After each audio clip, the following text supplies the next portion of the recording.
नमस्कार, big breaking में आप सभी का बहुत स्वागत है। मैं हूं आपके साथ माजिद अंसारी। चलिए बुलेटिन की शुरुआत करते हैं आज की सबसे बड़ी खबर से। कांग्रेस विधायक दल की आज बैठक होने जा रही है। थोड़ी देर में होटल फेयरमाउंट में यह बैठक शुरू होगी। सीएम अशोक गहलोत करेंगे हालात पर मंथन। सियासी संकट से निपटने की बनेगी रणनीति। विधानसभा सत्र को लेकर भी होगी चर्चा। तो बड़ी खबर इस वक्त आपको बता दें कि थोड़ी देर में कांग्रेस विधायक दल की बैठक होने जा रही है होटल फेयरमाउंट में। ये अहम बैठक होगी सीएम अशोक गहलोत की अगुवाई में।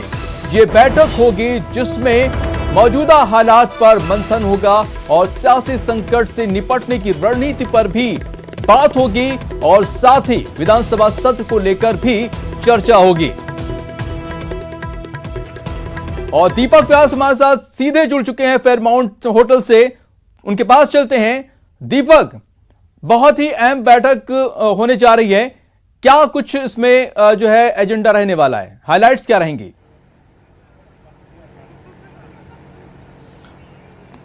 देखिए माजिद, जिस तरीके से विधानसभा का सत्र चलाने की मंजूरी राज्यपाल ने दे दी है 14 अगस्त से, तो उसके बाद में इस मंजूरी मिलने के बाद में ये बैठक विधायक दल की काफी महत्वपूर्ण यहां पर हो जाती है, क्योंकि एक लंबा वक्त है। यदि 14 तारीख को विधानसभा का सत्र शुरू होता है तो आज तो महज अभी भी मोटे तौर पर देखा जाए तो 15 दिन अभी भी बाकी हैं विधानसभा चलने में। तो ऐसे में अगले 15 दिन तक विधायकों को इसी होटल में रखना पड़ेगा सरकार को, कांग्रेस पार्टी को। लिहाजा इसलिए बैठक का आयोजन किया गया है कि विधायकों को एकजुट रखा जाए।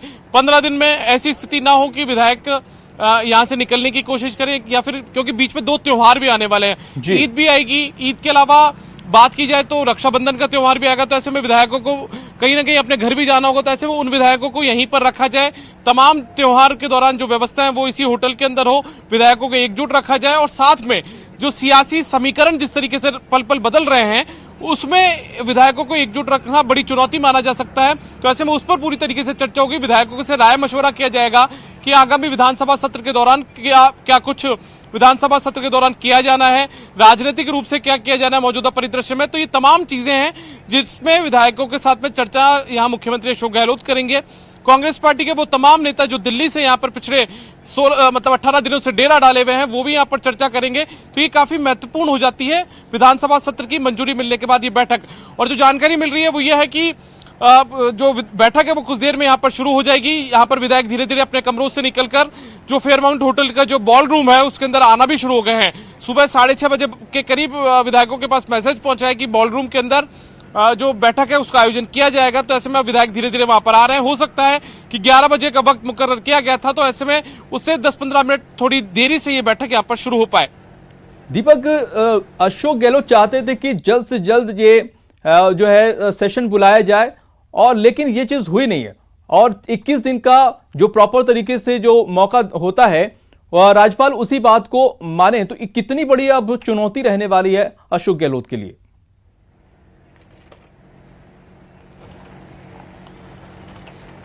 देखिए, निश्चित तौर पर चुनौती कम नहीं होगी, क्योंकि सरकार ये चाहती थी कि तुरंत प्रभाव से जो विधानसभा का सत्र है वो बुलाया जाए। पहले पिछले सोमवार को बैठक जो सत्र है वो बुलाने की मांग की गई, उसके बाद में 31 जुलाई के लिए सत्र की मांग की गई, लेकिन इतना जल्दी यहाँ पर मुनासिब हो नहीं सका सरकार के लिए सत्र बुलाना। और राज्यपाल ने परमिशन तो दी है, लेकिन एक लंबे वक्त के बाद में, अभी भी करीब 15 दिन का वक्त बाकी है और 14 अगस्त को विधानसभा का सत्र बुलाने की मंजूरी दे दी है। तो ऐसे में विधायकों को यहाँ पर एकजुट रखना भी है, ये भी अपने आप में एक बड़ी वो है। और कुल मिलाकर जिस तरीके से बीएसपी का जो प्रकरण गया है बीएसपी विधायकों का, तो वो भी न्यायालय में चल रहा है। तो ऐसे में बड़ा जो एक उम्मीद है वो न्यायालय के ऊपर भी होगी कि न्यायालय क्या इस पूरे मामले में यदि फैसला देता है तो क्या न्यायालय का फैसला रहता है। ये तमाम चीजें हैं जिसको लेकर चुनौतियां तो कम नहीं कही जा सकती इस पूरे मामले में। जी बिल्कुल दीपक, जिस तरह से सीएम अशोक गहलोत चाहते हैं कि जल्द से जल्द इस चीज का निपटारा हो, लेकिन कोर्ट का मामला और फिर सियासी उथल पुथल मची है और खिंचता ही जा रहा है मामला।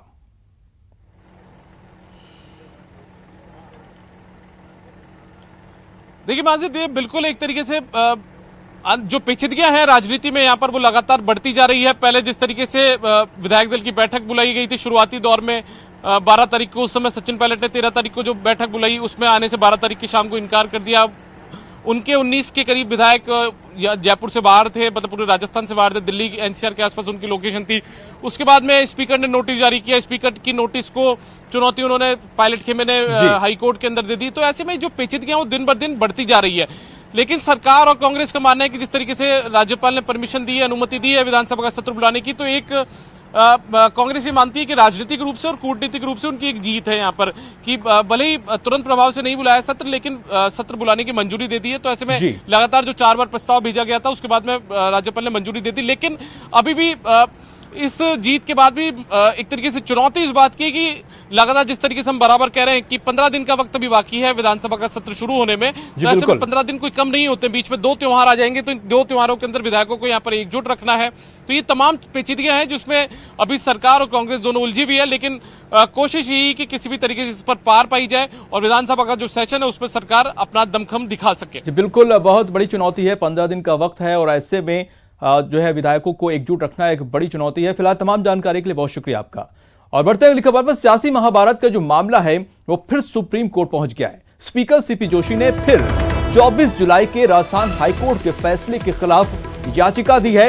नई याचिका में हाईकोर्ट ने सचिन पायलट 19 विधायकों की अयोग्यता पर फैसला लेने पर रोक लगाने को चुनौती दी गई है। बता दें कि 2 दिन पहले विधानसभा स्पीकर सीपी जोशी ने सुप्रीम कोर्ट से अपनी याचिका वापस ले ली थी। तो एक बार फिर से स्पीकर सीपी जोशी ने सुप्रीम कोर्ट में याचिका दायर की है और ये जो याचिका है, जो 2 दिन पहले हाईकोर्ट का फैसला जो आया था, वो हाईकोर्ट के फैसले को फिर से चुनौती दी है। लेकिन 2 दिन पहले जो सीपी जोशी ने याचिका को वापस ले लिया था, लेकिन अब फिर से सुप्रीम कोर्ट का दरवाजा खटखटाया है। सुशील पांडे हमारे साथ जुड़ चुके हैं। सुशील, एक बार फिर से सुप्रीम कोर्ट का दरवाजा खटखटाया सीपी जोशी ने, इसके पीछे क्या इस वजह हो सकती है? जी देखिए माजी, साफ तौर से हाईकोर्ट ने जो फिलहाल 24 तारीख को जो आदेश दिया था, उस आदेश के खिलाफ फिलहाल स्पीकर ने सुप्रीम कोर्ट का दरवाजा खटखटाया है। उन्होंने साफ तौर से पूरे आदेश को सुप्रीम कोर्ट में चुनौती दी है। उन्होंने कहा है कि चूंकि कोहतो हुलाहान का जो जजमेंट है, उस जजमेंट के मुताबिक अगर स्पीकर के पास किसी भी तरीके से कोई भी अयोग्यता का मामला लंबित है तो हाईकोर्ट इस मामले में हस्तक्षेप नहीं करता, और जिस तरह हाईकोर्ट ने इस प्रकार से मामले में इंटरफेयर किया है, उसने अपनी लक्ष्मण रेखा को लांघा है। लिहाजा सुप्रीम कोर्ट हाईकोर्ट के पूरे फैसले की समीक्षा करे, और उन्होंने ये भी मांग की है कि जो हाईकोर्ट ने 13 क्वेश्चन फ्रेम किए हैं, उन तमाम मामलों को फिलहाल सुप्रीम कोर्ट में ट्रांसफर किया जाए, ताकि सुप्रीम कोर्ट इस पूरे मामले में स्पीकर की अधिकारों की एक विस्तृत व्याख्या करे। उम्मीद ये भी है कि आज कपिल सिब्बल के द्वारा इस पूरे मामले में ये कोर्ट से मांग की जा सकती है कि जल्द से जल्द इस मामले की सुनवाई के लिए इसको लिस्ट किया जाए। तो देखना यह है कि कपिल सिब्बल आज कोर्ट में ये मांग करते हैं कि उन्होंने दोबारा जो याचिका दाखिल की है, उस याचिका पर जल्द से जल्द सुप्रीम कोर्ट विचार करे, और कहीं ना कहीं जो आदेश हाईकोर्ट ने दिया है कि अनिश्चितकालीन तक सचिन पायलट गुट पर कोई कार्रवाई ना की जाए, उसको हटाए। लेकिन सवाल यह है कि सुशील की यही बात तो पिछली याचिका में कही गई थी, इस पर सुनवाई हुई थी, फिर क्या जरूरत थी दोबारा जो है पैर खींचने की?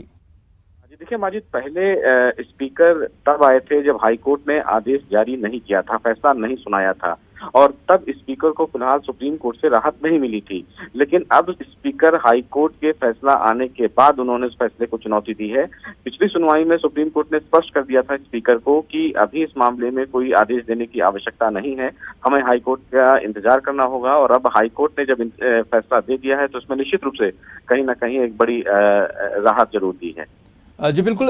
सीपी जोशी ने इससे पहले जब हाईकोर्ट में फैसला आने से पहले प्रेस कॉन्फ्रेंस की थी, उसमें सीधे सीधे कहा था कि कहीं ना कहीं संवैधानिक एक संकट की तरफ इशारा किया था इस पूरे मसले को लेकर। तो क्या लगता है सुप्रीम कोर्ट में ये मामला अब खींचेगा? और जी बिल्कुल माजिद, आप सही कह रहे हैं कि जिस तरह संवैधानिक संकट की बात स्पीकर के द्वारा कही गई थी और स्पीकर हाईकोर्ट के फैसले से कहीं ना कहीं असंतुष्ट थे, तो निश्चित रूप से अगर ये मामला संवैधानिक पहलू की तरफ मुड़ता है तो ये मामला लंबा खींचेगा।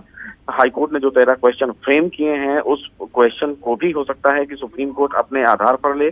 कहीं ना कहीं इसमें विधायकों को भी फिलहाल सुप्रीम कोर्ट को सुनना पड़ेगा, और साथ ही साथ मामला संविधान से जुड़ा हुआ है, तो केंद्र सरकार भी इस मामले में पक्षकार जरूर बनेगी। तो अब इस पूरे मामले को देखना है कहीं ना कहीं कि क्या इस पूरे मामले में आने वाले समय में होता है। लेकिन पहले देखना यह होगा कि कपिल सिब्बल आज इस पूरे मामले में जल्द सुनवाई की मांग कर सकते हैं या फिर नहीं। तो सुशील ये बताइए कि फिर जो 19 विधायक हैं सचिन पायलट गुट के, फिर उनको लेकर क्या आगे जो है स्थिति हो सकती है? आज देखिए, अभी फिलहाल स्पीकर ने सुप्रीम कोर्ट का दरवाजा खटखटाया है, तो निश्चित रूप से सचिन पायलट गुट भी आज इस मामले में कैवियट सुप्रीम कोर्ट में दाखिल कर सकता है हरीश साल्वे के माध्यम से, क्योंकि इस पूरे मामले में सचिन पायलट गुट भी ये चाहता है कि बिना कोर्ट उनके पक्ष को सुने कोई आदेश जारी ना करे।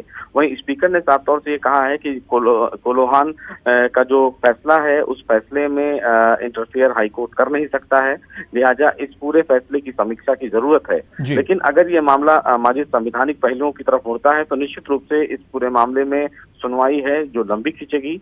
अब देखना इस मामले में सबसे बेहद अहम ये होगा कि क्या सुप्रीम कोर्ट इस मामले में सुनवाई के लिए जल्द राजी होता है या नहीं।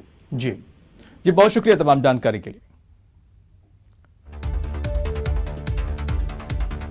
तो सुप्रीम कोर्ट में स्पीकर ने फिर से याचिका दायर की है और आज आपको बता दें कि कपिल सिब्बल की तरफ से सुप्रीम कोर्ट में जो है सुनवाई के लिए कहा जा सकता है। तो एक बार फिर से जो है सियासी संकट जो है थमता हुआ नजर नहीं आ रहा है। और उधर बीएसपी विधायकों के कांग्रेस में विलय पर आज फिर सुनवाई है। जस्टिस महेंद्र गोयल की अदालत में यह सुनवाई होगी। बीजेपी विधायक मदन दिलावर ने याचिका दाखिल की है। सियासी संकट में बीएसपी विधायकों के लिए बहुत ही अहम दिन है। तो राजस्थान में सियासी संकट थमने का नाम नहीं ले रहा है। कोर्ट तक ये मामला पहुंच चुका है और बीएसपी के 6 विधायकों को लेकर अब बीजेपी ने फिर से एक याचिका दाखिल की है। कांग्रेस में विलय को लेकर जस्टिस महेंद्र गोयल की अदालत में फिर से सुनवाई होगी। आपको बता दें कि बीजेपी विधायक मदन दिलावर ने दाखिल की है ये याचिका, दोबारा ये याचिका दाखिल की है। हाईकोर्ट में इससे पहले याचिका को खारिज कर दिया गया था। और सियासी संकट में सबसे बड़ी बात यह है कि बीएसपी विधायकों के लिए ये बहुत अहम दिन है। और सचिन कुमार हमारे साथ जुड़ चुके हैं। सचिन, ये सुनवाई कब शुरू होगी और कितना अहम दिन है बीएसपी के लिए? देखिए माजिद, सुनवाई का समय कल ही तय कर दिया गया था। दोपहर 2 बजे इन दोनों मामलों को रखा गया है। बीएसपी की ओर से सतीश चंद्र मिश्रा और जो भगवान सिंह बाबा है उनके प्रदेश अध्यक्ष, उन्होंने याचिका दायर की है। मदन दिलावर की ओर से 2 याचिकाएं थी, उनमें से एक कल उन्होंने वापस ले ली और अब मुख्य जो याचिका है उसमें 24 जुलाई के राजस्थान विधानसभा अध्यक्ष के फैसले को और 18 सितंबर 2019 का जो उनका फैसला है विलय का, उसको उन्होंने चुनौती दी है। दोपहर 2 बजे जस्टिस महेंद्र गोयल की अदालत में इस दोनों मामलों की दोनों याचिकाओं को एक साथ टेक कर दिया गया और दोनों की एक साथ जो है दोपहर 2 बजे इसमें बहस शुरू हो जाएगी। जी माजिद। लेकिन सचिन, जो इससे पहले हाईकोर्ट ने खारिज किया था तब की याचिका में और अब फिर से याचिका दायर की गई, उसमें क्या फर्क है?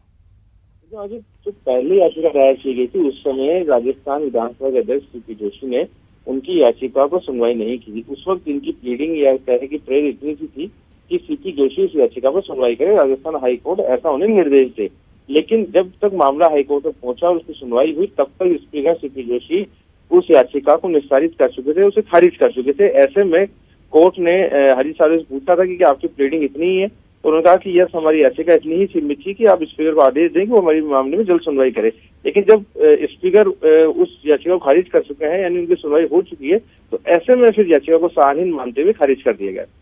जी बिल्कुल। सचिन, एक सवाल और भी जहन में आ रहा है कि बीजेपी और बीएसपी जो ये याचिका को लेकर कदम ताल कर रहे हैं, ये क्या इशारा कर रहा है? देखिए, इस समय याचिका लगाना, अगर मदन दिलावर की बात करें तो कहीं ना कहीं उन पर सीधे ये बात नहीं कही जा सकती, क्योंकि उन्होंने ये घटनाक्रम होने से 4 महीने पहले ही याचिका स्पीकर के यहाँ दायर कर दी थी। लेकिन बीएसपी ने जिस तरह से मौके को, नजाकत को समझते हुए इस बार याचिका दायर की है, वो कहीं ना कहीं राजनीतिक प्रतिस्पर्धा, या हम कह सकते हैं कि सब ये मौका परस्ती का शायद खेल नजर आ रहा है। और जिस तरह से बीजेपी बीएसपी के साथ आई है, पूर्व डबल एजी इस पूरे मामले में सुनवाई कर रहे थे पहले दिन बसपा की ओर से, तो कहीं ना कहीं दोनों ने साथ मिलकर इस तरह से याचिका दायर की। कोशिश ये करना चाहते हैं कि किसी भी तरह से सरकार को जो है और ज्यादा मुश्किलों में डाल सके, क्योंकि अगर इनके वोटिंग राइट्स बैन हो जाते हैं या हाईकोर्ट का कोई फैसला एडवर्स आ जाता है सरकार के खिलाफ या बीएसपी के इस विलय के खिलाफ, तो फिर सरकार के लिए मुश्किलें ज्यादा खड़ी हो जाएंगी। क्योंकि 6 विधायक जिन्हें सरकार कांग्रेस में मान के चल रही है और अपना आंकड़ा 106 बता रही है 100 के साथ, उसमें से अगर 6 कम हो जाते हैं और 19 जो विधायक बागी हैं वो कम हो जाते हैं, तो फिर कहीं ना कहीं बहुमत के आंकड़े को पार करना अशोक गहलोत सरकार के लिए मुश्किल होगा। यही वजह है कि इस समय में बीएसपी कोर्ट पहुंची है तकरीबन 10 महीने की देरी से। और ये बात कल हाईकोर्ट में उठी भी थी, जस्टिस महेंद्र गोयल ने पूछा भी था बीएसपी से कि विलय जो है 18 सितंबर को कर दिया गया है और आप 10 महीने की देरी से कोर्ट आए, तो इसकी वजह क्या है? जी बिल्कुल सचिन, आप नजर बनाए रखिए, आगे भी हम आपसे अपडेट लेंगे। तमाम जानकारी के लिए बहुत शुक्रिया। और सशर्त खुलेगी बाड़मेर शहर की पुरानी सब्जी मंडी। जी हां, मंडी सुबह 7 से शाम 4 बजे तक का समय निर्धारित किया गया है। संक्रमण का हॉटस्पॉट बन चुका है पुरानी सब्जी मंडी। बाड़मेर उपखंड मजिस्ट्रेट प्रशांत शर्मा ने आदेश जारी किए हैं। तो इस वक्त बड़ी खबर आपको बता दें, बाड़मेर से आ रही है, जहां पर सशर्त दुकानें खुलेंगी। शहर की पुरानी जो सब्जी मंडी है वो हॉटस्पॉट बन चुकी है, जिसको देखते हुए मंडी सुबह 7 से शाम 4 बजे तक का समय निर्धारित किया गया है। और जयपुर से बड़ी खबर आ रही है, जहां पर करधनी थाना इलाके के हत्या मामले का खुलासा हुआ है। पति ही निकला हत्या का मास्टरमाइंड। पति ने की थी पत्नी की हत्या, भाई और प्रेमिका के साथ मिलकर रची थी साजिश।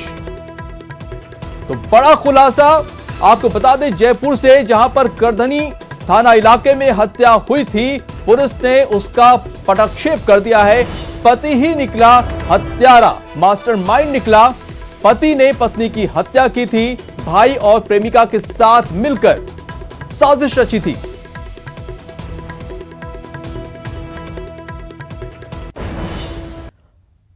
ब्रेक के बाद आपका स्वागत है। बात करते हैं कोरोना से जुड़ी हुई। भारत में कोरोना वायरस का कहर थमने का नाम नहीं ले रहा है। 24 घंटे में रिकॉर्ड 52,123 नए केस मिले हैं, जबकि 775 लोगों की मौत हुई है।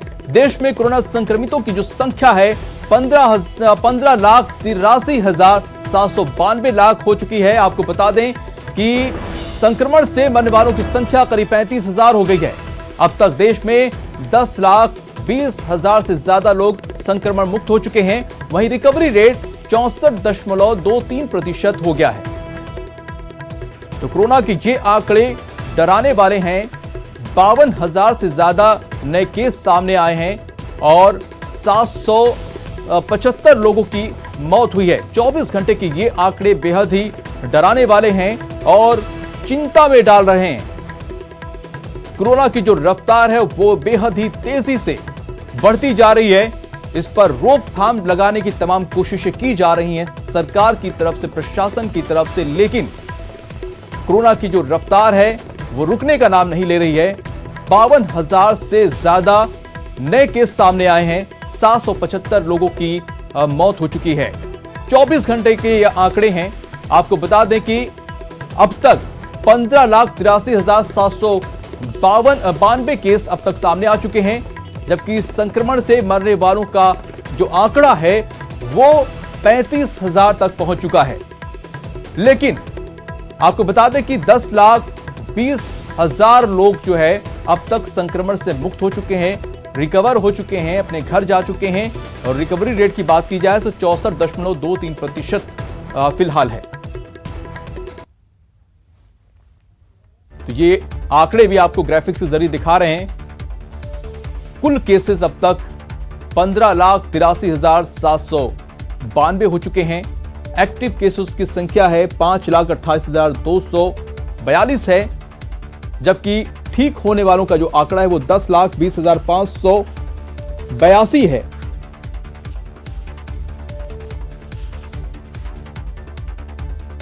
अब बात राजस्थान की कर लेते हैं। यहां पर क्या कुछ आंकड़े हैं आपको बता रहे हैं। अपडेट आपको बता दें कि राजस्थान में कोरोना के जो केस हैं वो 40,000 के पार पहुंच गए हैं। आज 365 पॉजिटिव केस मिले हैं। कोरोना से अब तक 663 लोगों की मौत हो चुकी है। इलाज के बाद राहत की बात यह है कि 27,108 मरीज डिस्चार्ज हो चुके हैं। वहीं प्रदेश में अभी 11,097 एक्टिव केस हैं। तो जो राजस्थान के भी आंकड़े हैं वो मरीजों की संख्या यहां भी बढ़ती जा रही है। अब आंकड़े जो है यहां पर बढ़कर 40,000 के पार हो गई है। और आपको बता दें कि आज 365 केस अभी तक मिले हैं और 663 लोगों की अब तक मौत हो चुकी है। जहां वहीं रात की बात यह कि 27,108 मरीज ठीक होकर अपने घरों को जा चुके हैं।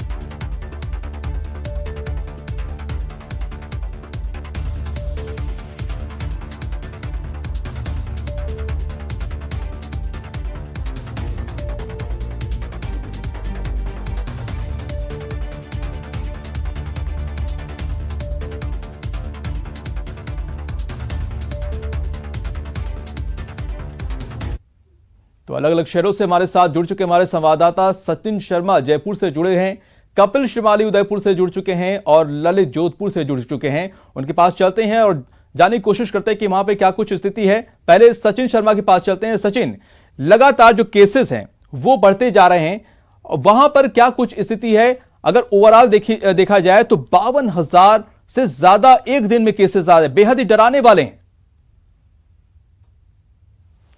जी बिल्कुल माजिद, आपने सही कहा कि पूरे देश में जिस तरह से 52,000 का आंकड़ा जिस तरह से सामने आया, ये बताता है कि पूरे देश में इस समय जो पॉजिटिव मरीज हैं उनकी संख्या बहुत तेज़ी से बढ़ रही है। अगर हम राजस्थान के परिप्रेक्ष्य में बात करें तो राजस्थान में भी जो कल का दिन बीता है उसमें अब तक के एक दिन में सर्वाधिक कोरोना पॉजिटिव सामने आए हैं। 1144 पॉजिटिव मरीज कल सामने आए एक दिन में, और अगर पिछले 12 घंटे में अगर हम देखें तो 365 मरीज अब तक पॉजिटिव सामने आए हैं। और सबसे बड़ी बात कि 12 घंटे में 9 मौत भी जो है वो दर्ज हो चुकी हैं। तो ये एक आंकड़ा है जो बहुत तेजी से बढ़ता हुआ दिखाई दे रहा है। इसके अलावा अगर हम बात करें रिकवर्ड और डिस्चार्ज हुए मरीजों की तो 28,000 से ज़्यादा रिकवरी हुई है और 27,108 जो मरीज हैं वो अपने घर जा चुके हैं। और टोटल पॉजिटिव की बात करें तो पूरे प्रदेश में इस समय 40,000 से ज़्यादा पॉजिटिव मरीज अब तक हो चुके हैं, जो ये बता रहा है कि रोज़ाना करीब 1,000 से ज़्यादा मरीज जिस तरह से तेज़ी से बढ़ रहे हैं, उसको देखते हुए ये ज़रूरी हो गया है कि अब जिस तरह से 1 अगस्त से अनलॉक 3 जो शुरू होने वाला है, खास करके जिस तरह से और रियायतें दी गई हैं, रात का कर्फ्यू भी हटाया जा रहा है, जिम वगैरह भी खुलने वाले हैं, तो ऐसे में ये ज़रूरी है कि लोग जो सोशल डिस्टेंसिंग और सैनिटाइजेशन के जो नियम हैं उनका पालन करें, मास्क लगाएं। जी,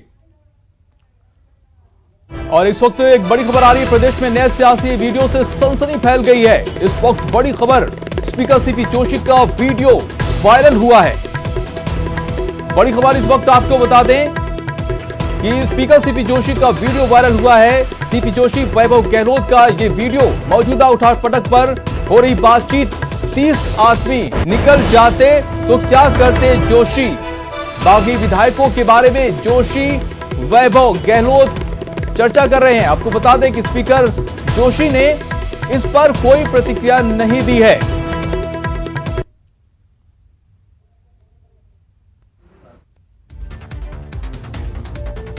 ये वो वीडियो है जिसने एक बार फिर से सियासी संकट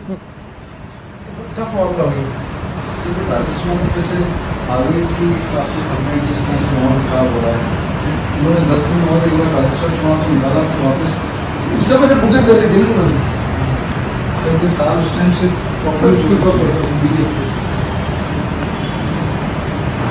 30 आदमी निकल जाते तो आप कुछ नहीं करते, अल्लाह करते सरकार आदमी बैक तो अपने साहब ने अपने हिसाब से उन्होंने अपना कॉन्टेक्ट यूज करके करवा लिया, बाकी दूसरे के बस का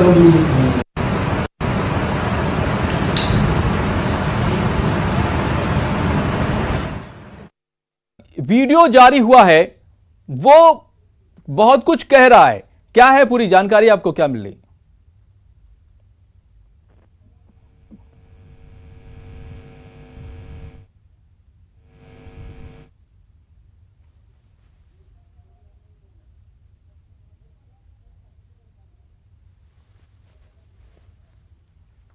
तो एक बार फिर से उनसे जुड़ने की कोशिश करते हैं।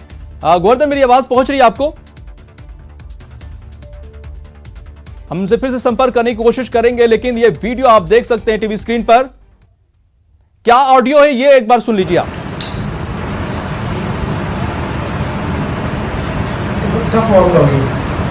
राजस्थान में से आगे की काफी खबरें जिस तरह से माहौल खराब हो रहा है, उन्होंने 10 दिन बाद एक बार राजस्थान चुनाव से निकाला तो वापस उससे मुझे बुकिंग कर ली दिल्ली में। और हमारे साथ जुड़ चुके हैं गोवर्धन, वीडियो आपने सुना होगा, उसमें बातचीत हो रही है सियासी मौजूदा उठक पटक पर, और इसमें सीपी जोशी हैं और वैभव गहलोत हैं। देखिए, ये वीडियो सोशल मीडिया के कई प्लेटफॉर्म से कल से वायरल हो रहा है और उसमें जो मौजूदा सियासी संकट है उसको लेकर के बातचीत करते हुए दिख रहे हैं सीपी जोशी उसमें कहते हुए दिख रहे हैं, वीडियो में सुनाई दे रहे हैं कि 30 व्यक्ति अगर निकल जाते तो कुछ नहीं होने वाला था, सरकार गिरा देते। तो ये बातचीत अपने आप में काफी वायरल हो रही है और ये जो वीडियो है ये कल का बताया जा रहा है। कल सीपी जोशी का जन्मदिन था और उस पे जो वैभव गहलोत है वो उनसे मुलाकात करने के लिए, उनको विश करने के लिए गए थे और ये उसी वक्त का वीडियो बताया जा रहा है। ट्विटर, फेसबुक सहित कई सोशल मीडिया के प्लेटफॉर्म पर ये वीडियो कल रात से ही वायरल हो रहा है और इसको लेकर के सियासी हलकों में काफी जबरदस्त चर्चाएं हैं, क्योंकि जो 30 का नंबर की बात कही जा रही है, क्योंकि पहले भी आरोप लगाए जाते रहे कि पायलट खेमे की ओर से 30 विधायकों को बगावत के लिए तैयार किया गया था। मुख्यमंत्री भी कई बार कह चुके हैं कि राज्यसभा चुनाव के वक्त ही साजिश कर ली गई थी, लेकिन वक्त रहते पता लगने पर उनका जो बागियों का ऑपरेशन है वो कामयाब न हो पाया और इस बीच ये जो सियासी कैंप करके और सारे जो सत्ता खेमे के विधायक हैं उनको एक जगह रख लिया गया। तो ये ही बातें जो मौजूदा सियासी संकट है उसको लेकर के इस वीडियो में बातचीत हो रही है, लेकिन स्पीकर की ओर से ये जो कहा गया है उसको लेकर के सियासी हलकों में कई तरह की चर्चाएं जी बिल्कुल। जो है गोवर्धन, जिस तरह से जो सियासी संकट है वो कोर्ट तक भी पहुंच चुका है, सीपी जोशी ने भी याचिका जो है सुप्रीम कोर्ट में लगाई है और इस बीच में ये वीडियो भी आता है और ये 30 विधायकों की ही चर्चा सिर्फ हो रही है, तो ये कितना इंपैक्ट सियासी उथल पुथल के बीच में पैदा कर सकता है? और देखिए, इसमें सियासी उथल पुथल वाला तो सब्जेक्ट नहीं है, लेकिन सीपी जोशी भी क्योंकि स्पीकर के नाते विधायकों की अयोग्यता का जो मामला है वो उनके सामने आना है और इसी वजह से उन्होंने इस पूरे मसले को लेकर के कोर्ट में भी, वो सुप्रीम कोर्ट में भी उनकी याचिका है। हालांकि उनका पॉइंट अलग है। पिछली बार भी जब याचिका उन्होंने लगाई थी तो पॉइंट उनका ये था कि स्पीकर अयोग्यता पर फैसला करने का अधिकार है वो स्पीकर का है, तो वो तो मसला अलग हो गया कोर्ट का। तो लेकिन इसमें सियासी हलचल कितना ये वीडियो मचा पाएगा ये तो बाद की बात है, लेकिन इतना जरूर है कि 30 की जो संख्या का मामला, जो बातचीत चल रही है वो काफी अहम हो जाती है। इसका मतलब कि 30 विधायक हैं वो बगावत करने के लिए तैयार थे। वक्त रहते पता लगने पर मुख्यमंत्री ने और सत्ता खेमे ने प्रयास करके और उस बगावत को बढ़ने नहीं दिया। मतलब राज्यसभा चुनाव के वक्त से ही जिस तरह की जो बातें चल रही थी सियासी हलकों में, मुख्यमंत्री खुद भी कह रहे थे कि राज्यसभा चुनाव से बगावत की तैयारी थी, विधायकों को ले जाने की तैयारी थी। जी गोवर्धन, आपको रोकना चाहेंगे। हमारे साथ बीजेपी के प्रदेश अध्यक्ष सतीश पुनिया जी जुड़ चुके हैं। सतीश पुनिया जी, न्यूज 18 राजस्थान पे जुड़ने के लिए आपका शुक्रिया। और सवाल हमारा ये कि आपने वीडियो देखा होगा, क्या कहना चाहेंगे इस पर, क्या प्रतिक्रिया आपकी है? मुझे लगता है कि अब कुछ छुपा हुआ नहीं है जी। आमतौर पे स्पीकर की भूमिका निरपेक्ष होती है और ये बड़ा कंट्राडिक्शन है कि कांग्रेस पार्टी एक तरफ तो गवर्नर की भूमिका पे सवाल खड़े करती है जी, और दूसरी तरफ जो वीडियो था उसमें ये दिख रहा है कि अशोक गहलोत जी वैभव गहलोत की चिंता करते हैं और सीपी जोशी जी अशोक गहलोत की चिंता करते हैं। तो जिस तरीके का पिछले दिनों जो भी प्रक्रिया रही, जो भी इसमें स्पीकर की भूमिका जिस रूप में रही है जी, इस वीडियो के बाद तो लगता नहीं है कि वो निरपेक्ष रह पाएंगे। उन पे भी उनकी अपने जो मूल दल है जी उसका दबाव भी रहता होगा। तो बेहतर है कि वो खुद एक आदर्श उदाहरण पेश करें, क्योंकि वो बहुत पढ़े लिखे संजीदा इंसान है जी, और बिल्कुल।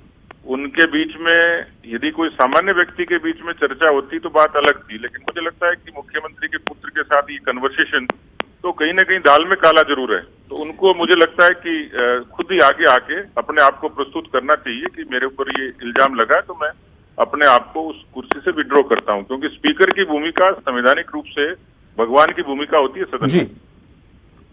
लेकिन सतीश जी, इस वीडियो में 30 विधायकों को लेकर ही सिर्फ चर्चा चल रही है। इसमें ऐसा क्या आपको लगता है कि इसके लिए जो है स्पीकर को स्पष्टीकरण देना चाहिए?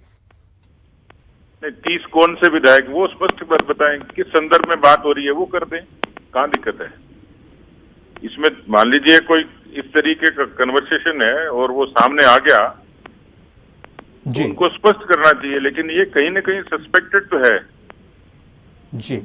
30 निकल जाते हो अल्लाह करते सरकार गिरा देते तो अब बाकी क्या रह गया है?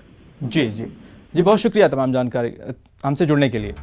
और बढ़ते अगली खबर पर, जयपुर में कार ने जो है ट्रक को टक्कर मार दी है और हादसे में कार में सवार 2 लोगों की मौत हो गई है। बगरू थाना इलाके की घटना है। बगरू थाना पुलिस मामले की जांच कर रही है। और इसी के साथ इस बुलेटिन में इतना ही। नमस्कार।